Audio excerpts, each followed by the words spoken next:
예, 자리에서 잠깐 일어나셔서 우리 다 같이 한 목소리로 같이 읽도록 하겠습니다. 요엘 1장 1절에서 6절까지 말씀입니다. 부두엘의 아들 요엘에게 임한 여호와의 말씀이라. 늙은 자들아 너희는 이것을 들을지어다. 땅의 모든 주민들아 너희는 귀를 기울일지어다. 너희 날에나 너희 조상들의 날에 이런 일이 있었느냐. 너희는 이 일을 너희 자녀에게 말하고 너희 자녀는 자기 자녀에게 말하고 그 자녀는 후세에 말할 것이니라. 팥종이가 남긴 것을 메뚜기가 먹고 메뚜기가 남긴 것을 느치가 먹고 느치가 남긴 것을 황충이 먹었도다. 취하는 자들아 너희는 깨어 울지어다. 포도주를 마시는 자들아 너희는 울지어다. 이는 단 포도주가 너희 입에서 끊어졌음이니 다른 한 민족이 내 땅에 올라왔음이로다. 그들은 강하고 수가 많으며 그 이빨은 사자의 이빨 같고 그 어금니는 암사자의 어금니 같도다. 아멘. 아멘. 자리에 앉아주시기 바랍니다. 깨달음 경험으로 검증해야 합니다 라는 제목으로 같이 말씀 나누려고 하고요. 요엘서 1장을 택한 이유는 우리 청년들 지금 계속 성경 통독 이번 주 금요일이 요엘서 말씀입니다. 그래서 계속 보고 있다라고 믿고 이걸 봤으리라 믿고 설교를 하도록 하겠습니다. 예. 요엘서 말씀과 그리고 우리 금요일 날 했던 히브리서 말씀과 연관지어서 좀 얘기하려고 하는데요. 히브리서 말씀, 요엘서 말씀은 껴놓으시고 히브리서 2장 말씀 잠깐 가볼까요? 히브리서 2장 말씀이 됩니다. 이렇게 성경책 펴놓으시고 히브리서 2장으로 가봅니다.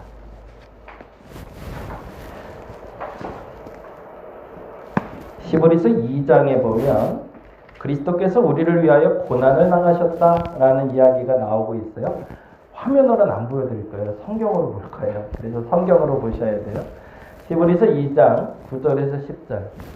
설교하다 보니까 이제 앞에 화면이 나오니까 성경을 안 찾게 돼서 성경을 좀 찾을 수 있도록 제가 조금 그렇게 해 보려고 합니다. 여러분 성경들 꼭꼭 갖고 오시고요. 신약 성경입니다. 354페이지 연관에 있습니다. 천천히 다른 분들을 위해서 좀 기다려 주시고 먼저 찾은 분들은 먼저 읽으시면서 어떤 내용인지 보시면 좋을 것 같습니다. 예수께서 십자가에 달려 돌아가시고 죽음을 경험한 이야기에 대해서 성경은 다음과 같이 이야기하고 있습니다. 히브리서 2장 9절에서 10절 같이 한번 읽어보죠. 시작.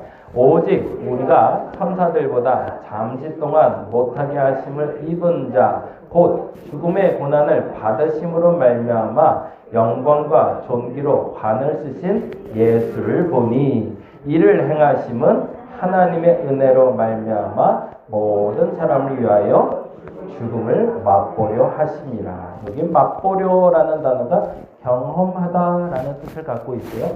예수께서 천사들보다도 못한 모습으로 죽음의 고난을 받으심이 곧 영광과 존귀로 관을 쓰신 예수다라고 정의하며 이 고난은 곧 죽음을 경험한 것이다 라고 이야기합니다. 그리고 10절에 이렇게 얘기하네요. 읽어볼까요?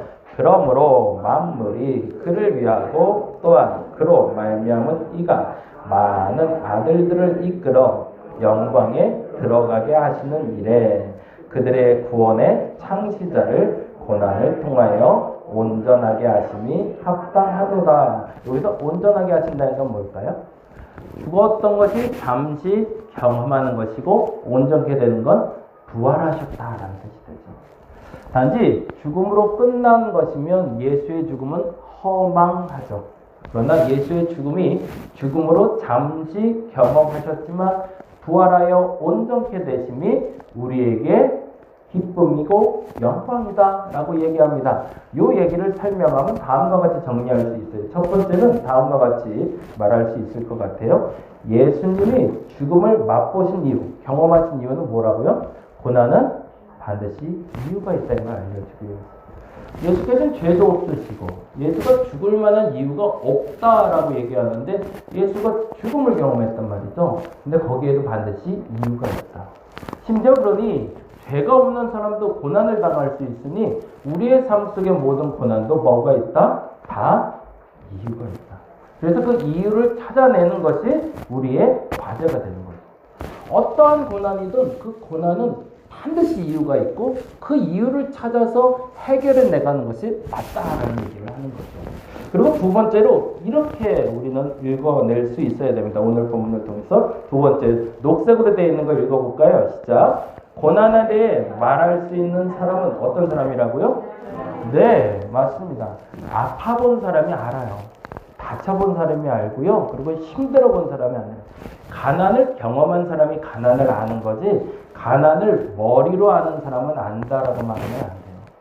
아파본 사람은 정말 수술을 해본 사람이 수술에 대해서 얘기해야지 수술도 안 해보고 수술에 대해서 얘기하는 건 거짓말이에요. 정말 고난, 어려움에 대해서 이야기할 때 누군가에게 위로자가 되고 힘이 돼줄 수 있는 사람이 되려면 그 사람이 먼저 그 일을 경험해 봐야 된다는 거죠. 그래서 예수가 죽음을 경험했다라고 얘기하는 겁니다. 만약에 예수님이 죽음을 경험하지 않고 부활했다면 우리는 예수님의 경험을 믿지 못하니까 당신도 죽어보지 않고 당신도 고난당해보지 않고 어떻게 우리의 고난을 이해할 거며 우리의 죽음을 이해할 거냐는 거죠. 근데 결코 그것이 아니다라고 성경은 얘기하고 있습니다. 곧 우리의 삶 속에 고난을 말할 수 있는 사람은 경험한 사람이라는 거죠. 그리고 세 번째 너무 중요한 얘기가 나옵니다. 정말 중요한 건데요. 같이 한번 읽어보자. 시작. 고난을 경험만 하면 안 되고요. 고난을 이겨낸 경험이 있는 사람이 진짜라는 거죠. 아파봤어, 가난해져봤어, 힘들어봤어. 그건 다 겪는 일이에요. 죄송하지만 다 겪어요. 근데 이거를 당당하게 말할 수 있는 사람이 있죠. 누굴까요? 이겨낸 사람입니다. 근데 안타깝게도 실패를 경험한 사람들이 있을 때 그들의 말은 우리가 믿을 수 없는 것이 아니라 그들의 말은 따를 필요가 없는 거죠. 무엇인가 고난을 경험했다라고 얘기하면 그 고난을 경험한 사람이 그 고난을 어떻게 극복해냈는지를 알아야 그것이 진짜 삶의 유익한 유산이 되는 것이지 이겨본 경험도 없고 맨날 실패만 경험하는 사람들 얘기를 우리가 어떻게 믿어요? 그건 아니라는 거죠. 그래서 예수께서는 십자가에 달려 돌아가시는 그 순간에 모든 것을 잃게 됐지만 모든 것을 부활로 회복하셨다라고 성경은 얘기합니다. 그래서 우리는 그 사실을 믿고 그렇게 하신 예수를 믿기 때문에 이 땅에서 능치 못할 고난이 없다. 넘어서지 못할 고난이 없다라고 당당히 얘기할 수 있다는 거예요. 심지어 죽음까지도 넘어섰는데 까짓거 이 정도 고난이야? 넘어설 수 있지 라고 얘기할 수 있다는 겁니다. 마지막으로 너무 중요한 게 있어요. 그래서 하고 싶은 게 뭐냐는 거죠. 그래서 그렇게 해서 고난을 이겨내서 하고 싶은 얘기가 뭐냐? 결국엔 이 얘기를 하고 싶다는 거죠. 같이 읽어볼까요? 자신에게 유익한 결과를 가져오고. 그렇죠. 내게도 유익해야 돼요. 내게 어려움이 극복돼서 내 삶이 나아져야 돼요. 고난은 끝이 그래야 돼요. 그 고난의 결론은 반드시 이래야 됩니다. 여러분이 겪고 있는 어떤 어려움도 결론은 여기까지 가져야 됩니다. 내게 다시 유익함이 회복돼야 돼요. 재정이 어려웠던 사람은 재정이 회복돼야 되고요. 건강이 어려웠던 사람은 건강이 회복돼야 돼요. 그리고 할 말이 있는 거죠. 그리고 더 중요한 건 하나님께 영광 돌릴 수 있어야 돼요. 성경에서 말하는 모든 고난은 결론지가 여기로 가고 있습니다. 그래서 모든 결론에 고난 시작됐다. 어려움 시작됐다. 힘듦이 시작됐다라고 얘기하면 여러분의 목적지는 어디여야 된다? 이 고난이 극복돼서 내게 다시 유익한 결과를 가져야 되고 그 결과로 말미암아 뭐 해야 된다? 하나님께 영광을. 여기까지 가는 게 그리스도인이 해석해내고 알아야 될 고난입니다. 그래서 앞으로 어떤 어려움이 닥쳐왔을 때 어떤 힘든 일을 내가 경험하고 있을 때 우리 반드시 이 목적지를 잊지 말아야 됩니다. 그리고 이 목적지는 주께서 먼저 이루셨기 때문에 내가 반드시 이룰 수 있다는 믿음으로 나가는 거죠. 왜? 예수께서 먼저 경험하셨고 이루어내셨습니다. 그러면 고난은 왜 올까요? 그걸 금요일날 말씀드렸는데 첫 번째는 다음과 같은 이유에서 옵니다. 뭐 때문에 오는 거죠? 내 개인적인 잘못이죠. 지경우 집사님 오늘 손가락 다치셨던데 보셨어요? 아무도 원망할 수가 없어요. 이게 너무 억울해요. 내가 다치는데 내가 아픈데 아무도 누구한테 뭐라고 탓할 수가 없어요. 제가 이번 주에 그 라운드 티를 하나 샀어요. 그래서 집사람 말하지 않고 속에 입는 거를 그리고 집사람한테 맞는지 봐달라고 입다가 안경이 깨졌어요. 꼭 남편들은 아내에게 꼭 한 소리를 들어야 정신을 차리나 봐요. 아니 그거 때문에 안경이 깨지지 싶은데 라운드 뒤 있다가 안경이 떨어졌는데 안경이 또 부러져 버렸네요. 어휴, 근데 잔소리 시작되는데 내가 할 말이 없는 거예요. 왜 할 말이 없을까요? 내가 잘못했으니까.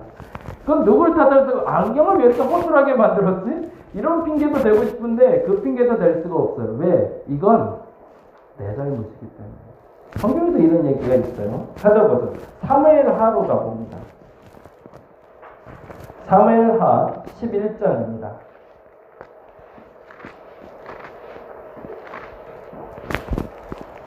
구약성경 477페이지에 나와 있습니다.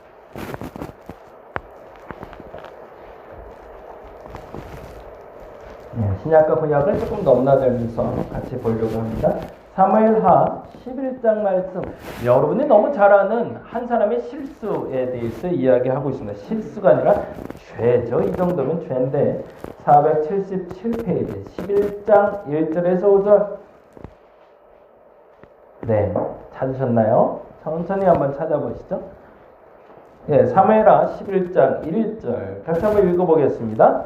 그 해가 돌아와 왕들의 출전할 때가 되매 다윗이 요압과 그에게 있는 그의 부하들과 온 이스라엘 군대를 보내니 그들이 암몬 자손을 멸하고 랍바를 에워쌌고 다윗이 예루살렘에 그대로 있더라. 2절 저녁 때에 다윗이 그의 침상에서 일어나 왕궁 옥상에서 거닐다가 그곳에서 보니 한 여인이 목욕을 하는데 심히 아름다워 보이는지라 다윗이 사람을 보내 그 여인을 알아보게 하였더니 그가 알아되 그는 엘리암의 딸이요 햇사람 우리아의 아내 바사가가 아니니까 하니 다윗이 전령을 보내어 그 여자를 자기에게로 데려오게 하고 그 여자가 그 부정함을 깨끗하게 하였으므로 더불어 동침함에 그 여자가 자기 집으로 돌아가니라. 그 여인이 임신함에 사람을 보내 다윗에게 말하여 이르되 내가 임신하였나이다 하니라. 여러분이 잘 아는 대로 바세바 사건이에요. 다윗이 어느 날 죄를 지었는데 한 여인, 그것도 유부녀죠. 분명 누군가 와서 말하고 저 여인 누구냐? 저 예쁜 여인이 누구냐? 라고 물어봤더니 남편이 있는 여인입니다 라고 말했는데도 불구하고 데려다가 뭘 한 거죠? 죄를 지어요. 개인적으로 잘못을 했어요. 무슨 잘못을 했기 때문에 이 죄가 시작이 됐을까요? 오늘 본문을 읽어보시면 찾아져요. 이 사람의 잘못이 뭐예요? 잘못된 유부녀를 범한 게 잘못이에요. 근데 뭘 안 했기 때문에 시작이에요. 뭘 안 한 걸까요? 1절에 나오죠. 1절 찾아볼까요? 다시 한번 같이 읽어보겠습니다. 그 해가 돌아왔대요. 그 해가 돌아왔다는 건 뭘까요? 찾아봅니다. 11장 1절 왕들이 출전할 때가 됐대요. 전쟁마다 병사들이 군사들이 나가서 싸울 때가 있는데 그 해가 돌아왔다는 건 뭐예요? 정기적으로 전쟁을 나갈 때 누가 나가야 되는 때예요? 왕이 나가야 돼요. 그런데 뭐 했대요? 다윗이 요압과 그에게 있는 부하들과 온 이스라엘 군대만 보낸 거죠. 그리고 뭐라고 되어 있어요? 그들이 암몬 자손을 멸하고 랍바를 에워쌌고 다윗은 예루살렘에 그대로 있더라. 이게 잘못인 거죠. 사실은 개인적인 잘못이라고 할 때 밧세바를 범한 게 잘못이에요. 근데 이 죄가 시작된 이유가 뭐냐가 중요한 거죠. 우리는 죄를 지을 때 고난이 올 때 그 고난엔 반드시 이유가 있습니다. 첫 번째 이유는 개인적인 실수 때문에 그래요. 뭘 못한 거예요? 해야 할 걸 안 했기 때문에. 부주의함이죠. 아까 말씀드렸던 안경이 깨진 건 안경을 벗고 옷을 입었으면 안 깨졌어요. 당연히 해야 될 일을 안 하기 때문에 자꾸 실수가 나오고 고난이 오는데 이 일에 대한 책임은 누가 져야 될까요? 내가 지는 겁니다. 남 탓할 수 없어요. 그것은 회복될 때까지 내가 책임져야 될 일이지 남이 책임져주지 않는 고난입니다. 두 번째, 고난이 시작되는데 다른 이유 때문에 오는 게 있어요. 뭐 때문일까요? 다른 사람의 실수 때문에. 한번 볼까요? 창세기 37장입니다. 18절이 됩니다. 여러분이 잘 아는 역시 구절인데요.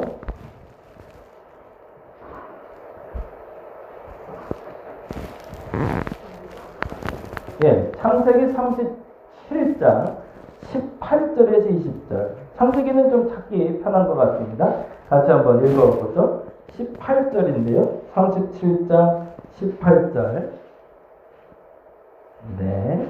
천천히 찾으시고 같이 읽겠습니다. 18절 시작. 요셉이 그들에게 가까이 오기 전에 그들이 요셉을 멀리서 보고 죽이기를 꾀하여 서로 이르되 꿈꾸는 자가 오는도다. 자, 그를 죽여 한 구덩이에 던지고 우리가 말하기를 악한 짐승이 그를 잡아 먹었다 하자 그의 꿈이 어떻게 되는지를 우리가 볼 것이니라 하는지라. 요셉이 우물에 갇히게 돼요. 그것도 다행히 물이 없던 우물이죠. 거기에 갇혔단 말이죠. 누구 때문이죠? 형들 때문이에요. 이거는 본인이 잘못해서가 아니에요. 형들의 실수 때문이죠. 그럼 형들의 실수는 뭐예요? 꿈꾸는 자가 오는도다. 그 꿈이 어떻게 되나 보자 라고 장난치는 거죠. 더 정확히 말하면 형들이 요셉을 이해하지 못한 게 문제가 되죠. 누군가 나를 괴롭히게 될 때 누군가로 해서 내가 어려움이 시작되는 건 사실은 다른 게 아니라 내가 그를 이해시키지 못했기 때문에 그렇습니다. 근데 대부분이 그래요.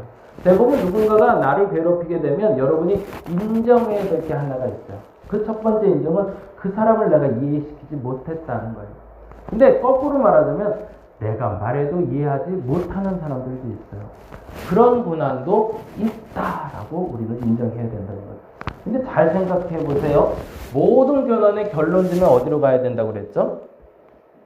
네, 내 유익이 회복되고 하나님께 영광이어야 돼요. 그러면 내가 잘못한 것도 결론지는 어디로 해야 돼요? 네, 내 유익이 회복되고 하나님께 영광이어야 돼요. 그러려면 내가 잘못한 것은 어떻게 해결하는 거예요? 인정하는 거예요. 인정하는 순간 해결이 돼요. 타인은요? 어떻게 될까요? 용서입니다. 누군가 내게 잘못했을 때 그것이 하나님께 영광이 되고 내게 유익이 되기 위해서 요셉은 마지막에 어떻게 하죠? 그의 형들을 용서합니다. 그리고 비로소 해결이 돼요. 어떤 고난이 왔을 때 그 고난의 해결 방법은 똑같다는 거예요. 근데 안타깝지만 해결 방식을 달리 하니까 문제가 돼요. 보편적으로 성경은 그렇게 얘기합니다. 타인이 누군가 내게 잘못했을 때 그것을 회복해서 내게 유익이 되고 하나님께 영광 돌리는 방법은 뭐다? 용서다. 근데 우리는 일반적으로 어떻게 이 고난을 극복하죠? 복수하는 거예요. 네가 나한테 너도 당해봐. 로 가죠. 그래서 일이 더 커지는 거죠. 아까 우리 기도할 때도 말씀드렸죠. 이스라엘과 왜 그 끊임없는 팔레스타인 지구의 사람들이 싸울까요? 너도 당해보라는 거죠. 단 한 명도 스스로를 용서하거나 받아들일 마음이 없어요. 그럼 뭐 하자는 거예요? 싸우는 얘기밖에 안 되는 거예요. 어느 시점일지 모르지만 그 어느 시점에 누군가는 용서해야 됩니다. 근데 더 정확히는 용서는 누가 하는 걸까요? 가해자가 하는 게 아니고요. 피해자가 해주는 거예요. 그래서 어려운 일이죠. 세 번째, 고난이 시작된 이유가 있습니다. 이건 약간 불가항력적이에요. 사단의 공격이 때문에. 이건 영적인 일 때문에 오는 경우가 있어요. 욥기 10장인데요. 너무 잘 아는 구절이기 때문에 잠깐만 읽고 넘어갑니다. 욥기로 가보죠.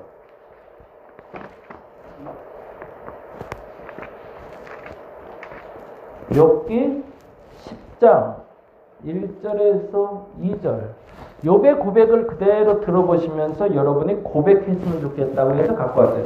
771페이지 어간에 있습니다. 욥기 10장 1절에서 2절.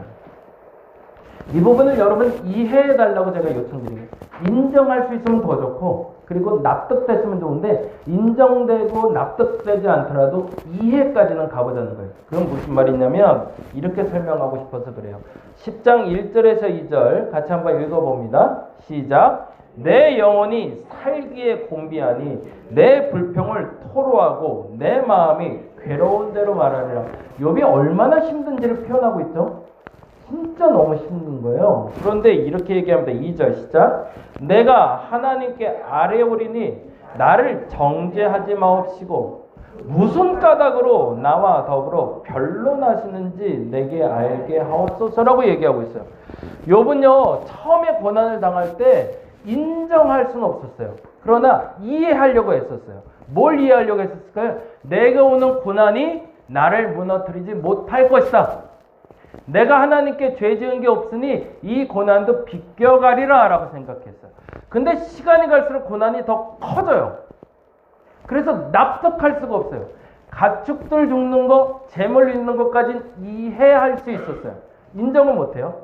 이해한 거예요. 그냥 그럴 수도 있어 라고. 그런데 아이들이 죽기 시작해요. 이해하려고 애는 쓰는데 잘 이해는 안 돼요. 그래도 이해하려고 애를 썼어요. 인정할 수는 없는 거예요. 근데 마지막에 어떤 일이 벌어졌어요? 아내가 나를 욕하고 떠나고 나는 피부병에 걸려서 온몸을 기와로 긁어야 되는 상황이 됐어요. 그러자 이제는 인정도 이해도 못하겠는 거예요. 모든 사람이 똑같아요. 처음에 초기 고난은 아주 작은 고난에 대해서 우리가 이해하려고 했어요. 이게 맞을 거야. 맞을 거라고 생각해라고. 근데 인정은 사실은 안 되는 거예요. 왜 나같이 잘 살아왔는 사람이 침착하게 했는데 나같이 실수 없이 살아왔던 사람에게 왜 이런 고난이 와? 라고 인정하고 싶진 않아요. 그런데 예수 믿는 사람이기 때문에 이해하려고 애를 쓰는 거죠. 근데 어느 순간 도저히 이해할 수가 없어요. 인정할 수도 없어요. 그 순간에 우리는 욕과 같이 똑같이 고백합니다. 뭐라고 고백하죠? 2절에 보니까 내가 하나님께 아뢰오니 나를 정죄하지 마옵시고 도대체 무슨 까닭으로 나를 더불어 변론하신지 좀 알게 해달라고 얘기를 합니다. 그때 명쾌한 답이 하나 떨어지는 게 이거죠. 뭐죠? 사탄의 공격이에요. 이거는 이해할 수가 없어요. 인정할 수가 없어요. 왜 사단이 나를 공격하는지, 왜 그걸 하나님이 방치하셨는지 그걸 우리는 이해할 수 없어요. 인정하기도 힘들어요. 그런데 분명한 건 성경에서 그렇게 얘기합니다. 욥의 고난은 욥의 잘못도 아니요, 상황도 아니요, 타인도 아니고 자신도 아니고 뭐에 있더라? 사단에게 있더라라고 얘기합니다. 우리에게 오는 고난 중에 이 애매한 고난이 있어요. 이건 누구도 설명할 수는 없어요. 그런데 한 가지 확실한 건 성경은 그렇게 얘기합니다. 우리의 고난 중에 내가 잘못해서 오는 게 있고 남 때문에 오는 것도 있지만 영적인 것도 있더라. 근데 한 가지 분명한 게 있다 그랬어요. 과정과 시작은 다르지만 결과는 같더라는 거예요. 그 결론은 뭐로 가야 돼요? 내게 유익이 회복되고 하나님께 영광이어야 돼요. 사단에게 고난이 와도 나는 이해할 수 없고 인정할 수 없어도 여기서 나는 끝까지 붙들어야 되는 게 있습니다. 만일 내가 끝까지 하나님의 사람이라면 반드시 하나님은 나를 회복시킬 것이고 더 정확히는 나의 유익을 회복시킬 것이고 더 정확히는 그로 말미암아 하나님이 영광 받으실 거라는 걸 믿어야 된다는 거예요. 이거는 도저히 말로는 표현이 안 돼요. 그러나 중요한 건 목적지를 상실하지 말아야 된다는 거죠. 그리고 또 하나 이해할 수 없는 고난이 하나 있어요. 아까 말씀드렸던 나, 타인, 그리고 지금 영적인 게 있는데 또 하나는 이것 때문에 문제가 돼요. 이게 뭐죠? 불가항력적인 게 있어요. 오늘 같은 경우예요. 같이 한번 읽어보죠. 요엘서로 이제 다시 가봅니다. 요엘서에 보면 엉뚱한 일이 벌어졌네요. 같이 한번 볼까요? 요엘서 1장 1절에서 2절 같이 한번 읽어보겠습니다.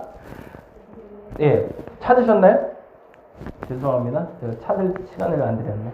네, 찾고 보겠습니다. 요엘서 성경을 안 써놔서 앞에 여러분 찾으셔야 돼요. 요엘서 1장 1절에서 2절 같이 읽어보겠습니다. 시작. 부드엘의 아들 요엘에게 임한 여호와의 말씀이라. 뭐라고 되어 있어요? 늙은 자들아 너희는 이것을 들을지어다. 땅의 모든 주민들아 너희는 귀를 기울일지어다. 너희의 날에나 이런 일이 있었느냐. 2절만 다시 한번 보겠습니다. 2절 같이 읽겠습니다. 시작. 늙은 자들아 너희는 이것을 들을지어다. 땅의 모든 주민들아 너희는 귀 기울일지어다. 너희 날에나 너희 조상들의 날에 이런 일이 있었느냐. 왜 늙은 자들을 얘기했을까요? 나이가 많기 때문에 경험이 많겠죠.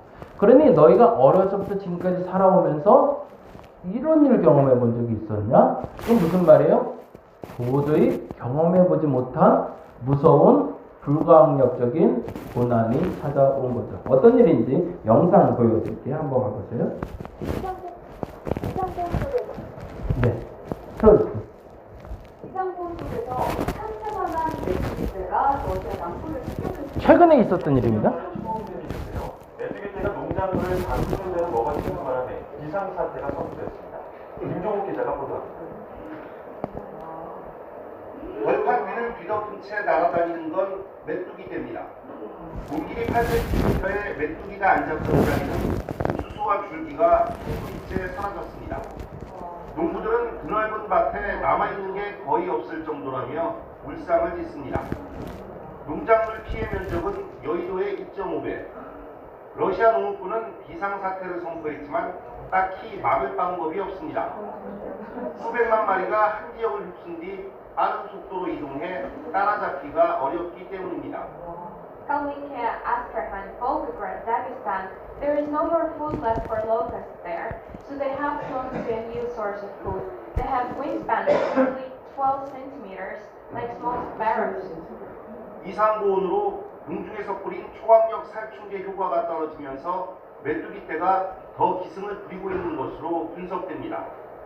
러시아 국영TV는 30년 만에 나타난 메뚜기떼와 최근 홍수가 지구온난화와 관련이 있다고 전했습니다. YTN 신종입니다. 네, 이런 일이 언제 일어난 거예요? 지금은 그래도 우리는 과학적으로 해석을 했다. 이상 고온 현상이 나타나고 우리가 병충해를 막을 수 있는 준비가 되지 않아서 일이 발생했다고 21세기를 사는 우리는 해석해낼 수는 있었어요. 근데 당시에 요엘 당시에 이 일이 똑같이 벌어졌으니 이 사람들은 이해할 수가 없는 거죠. 도저히. 그래서 물어보는 거예요. 나이 드신 분들한테 혹시 옛날에 이런 일이 있었나요? 라고. 그런데 경험해 본 적이 없다는 거죠. 그래서 성경은 이렇게 얘기합니다. 성경 볼까요? 같이 읽어봅니다. 팥종이가 남긴 것을 메뚜기가 먹고 메뚜기가 남긴 것을 느치가 먹고 느치가 남긴 것을 황충이 먹었다고 얘기해요. 사실은 팥종이, 메뚜기, 느치, 황충은요, 전라도 메뚜기, 경상도 메뚜기, 충청도 메뚜기를 얘기하는 거예요. 각 지역마다 메뚜기를 명칭이 다른 거예요. 그래서 전 지역에 있는 메뚜기들이 한 곳으로 다 모였나 보다. 그래서 이 어마어마한 일이 벌어졌나 보다 라고 누가 봤던 거예요? 요엘이 봤던 거예요. 그리고 나서 이 표현을 요엘서 2장에 아주 상세하게 이렇게 표현하고 있습니다. 2장 2절로 가보죠. 2장 2절 말씀 같이 한번 읽어보겠습니다. 이날이 얼마나 무서운 일이 벌어졌는지를 이렇게 얘기하고 있습니다. 2장 2절에서 3절까지만 보겠습니다. 같이 읽어볼게요. 곧 어둡고 캄캄한, 왜 어둡고 캄캄했다는지 아시겠죠? 메뚜기 떼가 너무 많아서 햇빛이 안 보이는 거예요. 그래서 어둡고 캄캄했다는 거예요. 짙은 구름이 덮인 날이라 새벽빛이 산 꼭대기에 덮인 것 같으니죠. 그렇죠? 그 황충이 날아가는 걸 보는데 이게 이렇게밖에 표현이 안 되는 거예요. 그 다음에 이는 많고 강한 백성이 이르렀습니다. 이와 같은 것이 옛날에도 없었고 이후에 대대로 없으리로다. 3절 불이 그들의 앞을 사르며 불꽃이 그의 뒤를 태우니 그들이 예전 땅에 에덴 동산 같았으나 그들이 나중에 땅은 황폐한 들 같으니 그것을 피한 자가 없도다 라고 표현합니다. 그냥 그대로 보는 그대로 해석을 해낸 거죠. 그게 요엘서 2장에서 요엘이 본 그때 당시 상황이에요. 그런데 중요한 건 이것으로 끝났으면 자연재해가 왔다는 거죠. 근데 아까 말씀드린 것처럼 고난은 시작은 다르지만 결론은 같아야 된다고 그랬어요. 과정을 모르지만 이 사람은 하나님의 사람이니 이거를 해석해내려고 애를 쓰기 시작했습니다. 그래서 찾아낸 게 이 이야기였습니다. 다음 장 볼까요? 지금 해야 할 일이 있더라 하는 거예요. 이 불가항력적인 고난이 왔을 때 그러면 난 뭘 해야 될까가 중요하죠. 그때 1장 2절과 3절이 이렇게 얘기합니다. 볼까요? 2절 3절 매우 중요한 겁니다. 같이 읽어볼게요. 2장 3절 늙은 자들아 너희는 이것을 들을지어다 땅의 모든 주민들아 너희는 귀 기울일지어다 너희 날에나 너희 조상들의 날에 이런 일이 있었느냐. 아무도 경험해보지 못했어. 그런데 중요한 게 있어요. 그 다음에 3절 너희는 이 일을 뭐예요? 자녀에게 말하라. 이게 중요한 거죠. 오늘 설교의 주제이기도 합니다. 아무도 경험해보지 못한 경험을 누군가는 할 수 있다는 거예요. 근데 중요한 건 이 경험을 너희들이 기억했다. 누구에게 알려줘야 된다? 다음 세대에 알려줘야 된다. 왜? 그 다음 세대는 이 고난을 안 겪진 않겠지만 겪게 됐을 때 이겨낸 힘을 누구를 통해서 얻게 되니까 내가 말한 그 경험처럼 얻게 될 테니까. 첫 번째 해야 할 일이 있습니다. 고난은 누구에게나 옵니다. 예수 믿는 사람도 오고요. 안 믿어도 와요. 근데 중요한 건 예수 믿는 사람이 당하는 고난에 대해서 우리가 반드시 기억해야 될 게 있죠. 지금 고난이 내가 처음 겪는 고난이라 할지라도 그 기억을, 더 정확히 그 고난을 이겨낸 기억을 가지고 누구에게 전승해줘야 된다? 다음 세대에게 반드시 연결할 수 있어야 됩니다. 그게 여러분에게 주어진 첫 번째 과제입니다. 그래서 제가 헌금 기도할 때마다 계속 하는 거지만 우리가 만들어 놓은 세상을 다음 세대가 살게 됩니다. 그러니 우리가 이 만들어 놓은 세상에서 다음 세대가 건강하게 살 수 있는 세상을 우리는 만들어 줘야 된다는 거죠. 그리고 두 번째 중요한 게 있습니다. 그 다음에 해야 될 일인데 5절 말씀 이렇게 되어 있습니다. 5절 같이 읽어볼까요? 취하는 자들아 너희는 깨어올지어다. 포도주를 마시는 자들아 너희는 울지어다. 이는 단 포도주가 너희 입에서 끊어졌음. 거기 단 포도주에 동그라미 좀 해놓을까요? 그리고 8절 말씀 같이 다시 찾아봅니다.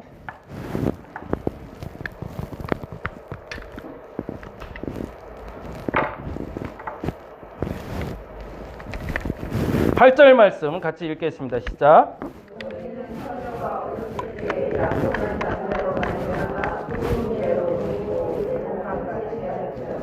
다시 한번 읽어보겠습니다. 시작. 너희는 처녀가 어렸을 때에 약혼한 남자로 말미암아 굵은 배로 봉이고 애곡과 같이 할지어다.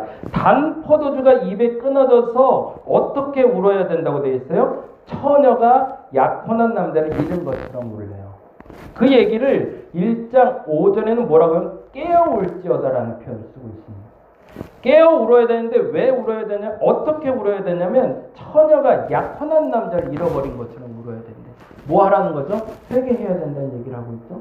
그리고 또 하나 그렇게 해야 될 이유를 다음과 같이 이야기합니다. 1장 7절입니다. 같이 읽어볼까요? 1장 7절 시작.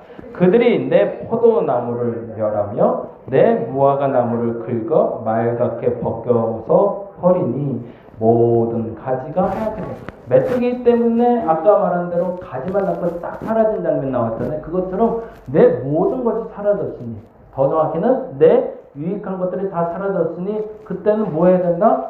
울어야 된다. 뭘? 회개해야 될 게 뭔지를 찾아야 된다는 거죠. 그 다음에 11절, 더 정확히는 이렇게 표현합니다. 그래서 11절 읽어볼까요? 농부들아 너희는 부끄러워할지어다. 포도원을 가꾸는 자들아 곡할지어다. 이는 밀과 보리 때문이라 밭의 소산이 다 없어졌다라고 표현하고 있어요. 그렇죠? 너의 유익이 사라진 것 때문에 서글퍼하면서 울어야 된다라고 얘기하고 있어요. 그리고 그렇게 해야 될 또 다른 이유가 있습니다. 5절 말씀 같이 읽어볼게요. 다시 한번. 취하는 자들아 너희는 깨울지어다. 왜 울어야 된대요? 포도주를 마시는 자들아 너희는 울지어다. 너희는 단포도, 아까 동그라미 해놨던 거. 단포도주가 뭘 얘기할까요? 12절 말씀입니다. 같이 읽어보겠습니다. 12절 시작. 포도나무가 시들었고 무화과 나무가 말랐으며 석류나무가 대추나무와 사과나무와 밭의 모든 나무가 다 시들었으니 이러므로 뭐 때문에? 사람의 즐거움이 멈췄기 때문에. 모든 것이 사라졌기 때문에 울어야 되고요. 그리고 내가 지금 이 시간에 울어야 될 가장 큰 이유는 사람의 즐거움이 사라졌기 때문입니다. 그러면 사람의 즐거움이 뭘까요? 1장 5절에 단 포도주, 맛있는 포도주를 먹지 못하는 게 즐거움이고 12절에 사람의 즐거움이 사라졌다고 하면 정말 우리의 쾌락이 사라진 거에 대해서 슬퍼하라는 얘기일까요? 그러면 지금 말한 고난의 결론과는 다르잖아요. 앞서 말한 대로 나의 잘못으로 고난이 오거나 타인의 잘못으로 고난이 오거나 사단이 나를 괴롭혀서 고난이 오거나 불가항력적으로 고난이 오거나 이유는 다르지만 시작은 다르지만 결론은 뭐여야 된다고 그랬죠? 내 유익을 회복하고 하나님께 영광이어야 되는 게 맞는 거죠. 그러면 오늘 유해서에서 겪는 이 불가항력적인 고난의 결론도 뭐로 가야 돼요? 내 유익을 회복하고 하나님께 영광을 가야 하는 거죠. 그러면 여기서는 뭐가 빠져 있어요? 내 즐거움을 회복하는 거면 내 유익을 회복하지만 뭐가 없어요? 하나님이 빠졌네요. 그러면 결론이 다르잖아요. 근데 그게 아니라는 얘기를 이렇게 합니다. 1장 16절 같이 한번 읽어볼까요? 1장 16절 읽고 마무리할 거예요. 같이 한번 읽어보겠습니다. 16절 시작.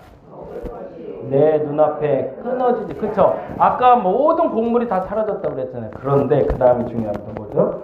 기쁨과 즐거움이 우리 하나님의 성전에서 끊어지지 않아요. 선지자가 고백하는 건 뭐예요? 그 즐거움의 시작과 마무리가 뭐예요? 하나님께 드릴 게 없다는 거예요. 이게 멋있는 고백이죠. 정말 멋진 부모, 정말 좋은 부모는 어떤 부모일까요? 가장 맛있는 게 있을 때 누구 먼저 생각나는 부모예요? 자녀부터 생각나는 거예요. 정말 효자는 누굴까요? 가장 맛있는 걸 먹을 때 누구부터 생각나는 거예요? 부모님부터 생각나는 거예요. 내 즐거움이 뭐라고 얘기하는 게 진짜 효자일까요? 내 부모님 입에 맛있는 게 들어가는 걸 보고 즐거워하는 게 진짜 효자예요. 자녀를 정말 사랑하는 부모는 내 입에 맛있는 게 안 들어가도 내 자녀 입에 맛있는 게 들어가면 그것 때문에 행복한 게 정말 부모예요. 진짜 신앙인이라면 우리의 즐거움이 사라졌도다. 내 쾌락이 사라졌더라. 그것 때문에 억울하고 그 고난 때문에 억울해할 게 아니라 그로 말미암아 내가 하나님께 좋은 걸 들을 수 없다라고 탄식하던 유해를 통해서 하나님의 회복을 꿈꾸셨다는 얘기입니다. 이 얘기를 이렇게 설명하면 훨씬 더 쉬울 것 같아요. 같이 한번 보겠습니다. 불가항력인 죄의 결과에 대한 내 바른 기도입니다. 이렇게 기도해야 되겠죠. 그러니까 첫 번째 빨간색만 읽어봅니다. 시작. 내 의지와 상관없이 잃게 되었던 것을 다시 찾게 해달라고 여러분 기도하시기 바랍니다. 만일에 이유를 알 수 없어요. 고난이 왔는데 그 고난은 이유를 알 수 없어. 그럴 땐 우리 이렇게 기도해야 돼요. 무조건이에요. 첫째는 내 의지와 상관없이 잃게 되었사오니 하나님 다시 찾게 해달라고. 그건 첫 번째 놓치지 말아야 될 기도예요. 반드시 회복하실 겁니다. 근데 이 전제가 있는 사람, 어떤 전제요? 시작. 하나님께 즐겁게 드릴 수 있는 즐거움을 회복하기 위해서 내 유익을 회복해달라고 요청하는 이의 기도는 하나님 반드시 응답하실 거라는 겁니다. 이걸 누가 경험했어요? 다윗이 경험했고요. 창세기 요셉이 경험했고요. 그리고 지금 우리가 경험하고 있고 유엘이 경험한 거죠. 그리고 그 경험들을 모아서 그 나이 든 사람들이 그때 그 경험을 알고 있는 사람들이 우리에게 똑같이 얘기해 주는 겁니다. 너희의 유익을 회복할 수 있는 유일한 방법, 더 정확한 분명한 방법이 있는데 그것은 하나님의 유익을 위해서 나의 유익을 회복시켜 달라고 기도하는 자는 반드시 회복시켜 주신다는 겁니다. 그래서 이렇게 기도했으면 좋겠습니다. 기도 제목 나눠드립니다. 첫 번째, 고난의 목적을 분명히 이해하시기 바랍니다. 시작점이에요. 나 때문에 온 거면요, 회개하시면 돼요. 인정하시면 돼요. 타인 때문에 왔다면 힘들겠지만 용서하시면 돼요. 세 번째, 불가항력적으로 혹은 사단으로 말미암아 와서 도저히 시작을 할 수 없는 고난이 지속되고 있다면 그 시작을 알 수 없는 고난의 시작에 집중하여 힘들어하지 마시고 어디로 시선을 바꿔야 된다? 결론으로 방향을 바꿔서 내가 하나님의 영광을 위해서 즐겁게 드릴 것을 하기 위하여 내 유익을 회복하기 원하오니 회복해달라고 기도하는 여러분 되시기 바랍니다. 그래서 이 세 가지가 여러분에게 꼭 기억됐으면 좋겠습니다. 첫째는 고난의 목적을 이해하셔야 됩니다. 시작을. 그리고 바르게 결론 내야 됩니다. 두 번째, 바른 해석을 위해 경험된 지식을 쌓아가시기 바랍니다. 쌓아갈 수 없으면 누가 도와주면 될까요? 먼저 경험한 사람들이 도와주시면 됩니다. 그래서 어른이 필요합니다. 그래서 본받을 사람이 필요하고요. 따를 사람이 필요한 겁니다. 그리고 마지막 세 번째, 경험된 지식을 나를 위해서만 이용할 게 아니라 그렇게 배운 사람이 타인을 위해서 이용할 수 있는 여러분 되시기를 간절히 바랍니다. 기도하겠습니다.